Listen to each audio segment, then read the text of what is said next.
Bonjour à tous et bonjour à toutes et bienvenue dans la pensée du soir.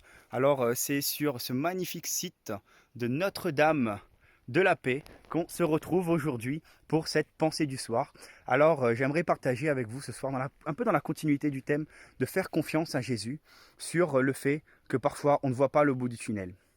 Parfois, il est vrai, dans notre vie, on a des circonstances, on a des situations qui ils sont tellement prenants, qui nous empêchent de voir au-delà de cette situation et de ce moment-là. Et pour illustrer ça, j'aimerais prendre avec vous justement cette vue derrière.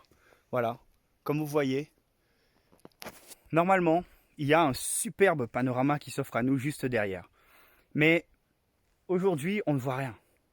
On ne voit rien et pourtant le paysage, il est là. Le superbe panorama, il est là.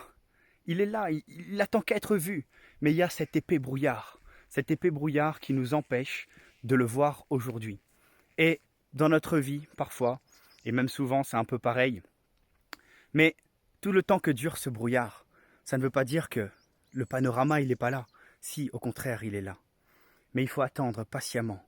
Et si on place notre confiance en Jésus, si on place notre confiance dans notre Seigneur et Sauveur Jésus-Christ, on attend patiemment que ce brouillard se dissipe. Et là, demain matin, on a une superbe vision, on a un joli panorama derrière nous. Et c'est un peu comme ça dans notre vie. Parfois, il faut savoir patienter, faire confiance à Jésus-Christ, le laisser agir dans les situations où nous, on ne peut pas voir ce panorama. Mais lui, il voit au-delà de ce brouillard. Il voit au-delà, il voit le bout du tunnel, il sait ce qu'il y a au bout, il sait ce qu'il y a pour toi, il sait ce qu'il y a pour moi. Et le plus important, il est là.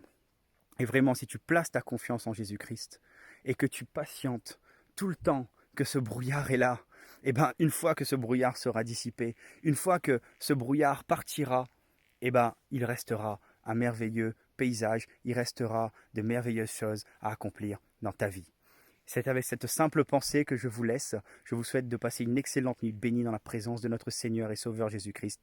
Et surtout, n'oubliez pas un verset chaque soir à la fin de l'année. Ça vous fait 365 versets. Soyez tous puissamment bénis.